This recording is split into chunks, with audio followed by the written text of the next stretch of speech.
Today, I want to speak about something timeless. Something that bridges generations, cultures, and every barrier the world tries to put between us. I want to speak about love, not just love in its broadest, poetic sense, but the languages through which love speaks. The words, the actions, the subtle cues, the silent sacrifices, the small gestures and the grand ones. Today, I want to talk about love languages, and how they are not just a romantic concept, but a blueprint for understanding, for connection, for healing. Let me start by asking you something simple, yet powerful.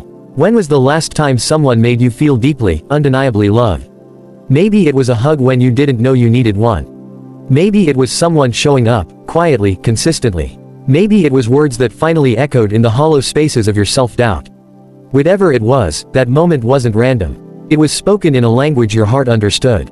You see, every person has a love language, or two. These are the ways we best receive love, and often, the ways we give love. Dr. Gary Chapman outlined 5 words of affirmation, acts of service, receiving gifts, quality time, and physical touch. Simple on paper, revolutionary in practice. Let's walk through them, not as a checklist, but as a lens. A mirror, a wake-up call. 1. Words of affirmation. To some, words are everything. A thank you, a you're doing great, or I see how hard you're trying. These aren't fluff. They are fuel. Imagine a child growing up in a home where achievement was met with silence. They may grow into an adult who hungers for praise, for acknowledgement. Not because they're vain, but because they were never seen. For them, a few sincere words can mend years of emotional hunger. But here's the hard truth. Sometimes we withhold our words. We assume people know how we feel. We say, they should know I love them. No, say it. Because for some, silence isn't peace, it's pain. 2. Acts of service. Then there are those who hear love through action. You don't need to serenade them. You just need to pick up the laundry. Fill the gas tank. Show up at 6 a.m. with coffee because they've got a big day ahead. They don't want fancy words. They want you to do something. And when you do, they see love in motion. The danger here is that this language can be invisible. Someone may be loving you fiercely, through actions, through service, but if you don't speak that language, you might miss it. Worse, you might take it for granted. Let's not make the mistake of overlooking the quiet labor of love. 3. Receiving gifts. To some, a thoughtful gift is a treasure, a physical symbol of, I know you. I think of you. You matter. And this isn't materialism. It's meaning. It's the friend who knows you love sunflowers and brings you a bouquet after a tough week. It's your partner remembering the obscure brand of tea you liked once 2 years ago. But let's be real, we judge this language, don't we?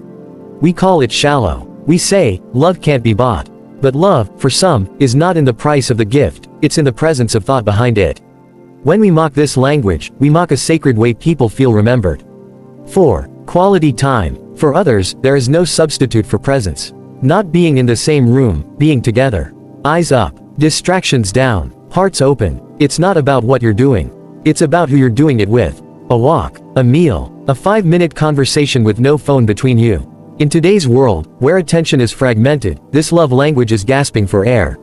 We multitask love. We give people 10% of ourselves and wonder why they feel empty.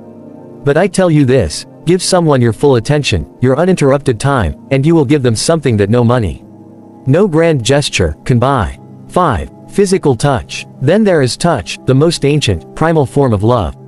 A hand on the back. A hug. A held hand in silence. This isn't about romance. It's about connection. A baby thrives on skin-to-skin contact. A grieving friend often needs no words, just an arm around their shoulder.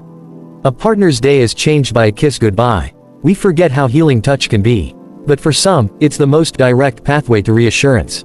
And yet, in our fast, digital world, we are becoming afraid of touch.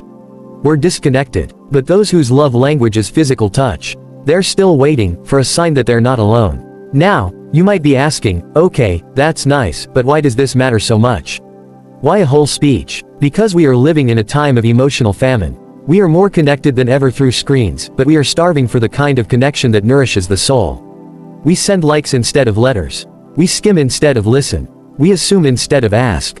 And in doing so, we speak love in our own language, not realizing that the person beside us speaks another.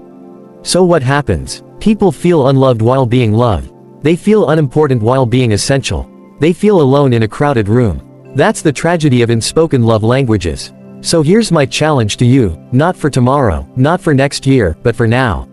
Learn the language of the people you love. Don't love them the way you want to love. Love them the way they need to be loved. Ask them what makes them feel seen. Watch what lights them up. And then, speak their language, even if it's foreign to you. Because that, my friends, is real love. Real love doesn't shout in its own voice. It whispers in a voice the other person can hear. And what about you? And just as you learn others' languages, honor your own. Don't shrink your needs because someone else doesn't understand them. Don't apologize for wanting words, for needing hugs, for cherishing time, for loving deeply. We all carry invisible instruction manuals for our hearts. And every time we help someone read ours, or learn to read theirs, we build a world that is more kind, more compassionate, more connected. So let me close with this. We are not here to love perfectly. We are here to love intentionally. And love is not a feeling that floats in and out of our lives. It is a choice we make every day. To see, to listen, to show up, to speak love in a way that can be received. Because in the end, we don't remember how people looked, or even always what they said, but we always remember how they made us feel. Let's make people feel loved. Deeply, clearly, fully. Let's speak the language of love, loud enough to heal, quiet enough to comfort, and fluent enough to connect us all. Thank you.